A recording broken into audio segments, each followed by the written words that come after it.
Panis kay Austin Reeves ang isang player ng New Zealand hang time sa ere mga idol. Team USA laban sa tall black na kupunan ng New Zealand. Bukod sa gilas, isa rin sa inaabangan ng mga pan itong Team USA dahil sa crowd favorite na si Austin Reeves. Well, bago magumpisa ang bakbakan, napaperform muna ang mga player ng tall black New Zealand. Pinakitaan ng talent ang Team USA mga idol. Samantalang dumagundong naman ang buong MOA Arena nang tawagin na ang pangalan ni Austin Reeves. Talagang crowd favorite itong si AR-15 mga idol.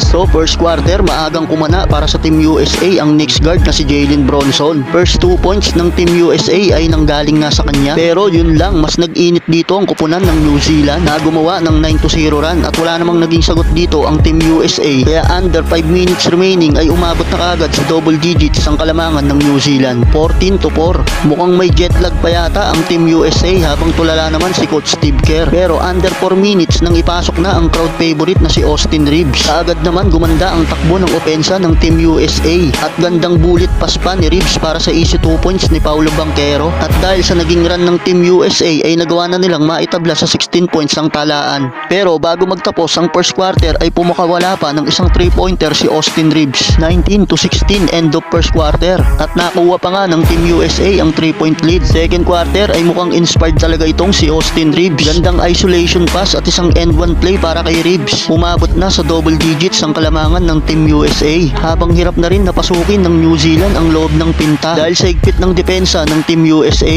Anthony Edwards, gandang step back jumper, ginagawa lamang asintahan ng isang player ng New Zealand mga idol. Literal na bumawi itong si Edwards sa second quarter mga idol na meron ng 8 points. Under 3 minutes, Austin Reeves pinasayaw ang depensa ng kalaban, pasok pa ang binitawang tres. Nakapagtala na ng 8 points si AR-15. Leading scorer ng Team USA ang 10 points ni Anthony Edwards. 45-36 end of first half. Third quarter, Jalen Bronson and Anthony Edwards, they are giving the lead for Team USA. Jalen Bronson, 1 corner 3-pointer. Pinaatake na rin ni Anthony Edwards ang loob ng paint. Pumakyat na sa double figure ang lamang ng Team USA, 52-41. Lalo pang lumaki ang kalamangan ng United States habang hindi naman makasabay ang New Zealand dahil masyadong malakas ang Team USA. Austin Reeves, isolation drive, double clutch layup, hang time pa sa ere. Panis ang sumabay mga idol. Mataas ang kumpiyansa ni Reeves dahil sa mga fans na humahanga at nag-aabang sa kanya. At hindi naman lugi ang mga nanood dahil sa ganda ng ipinakita ni Reeves at ng Team USA. 76-58 end of third quarter.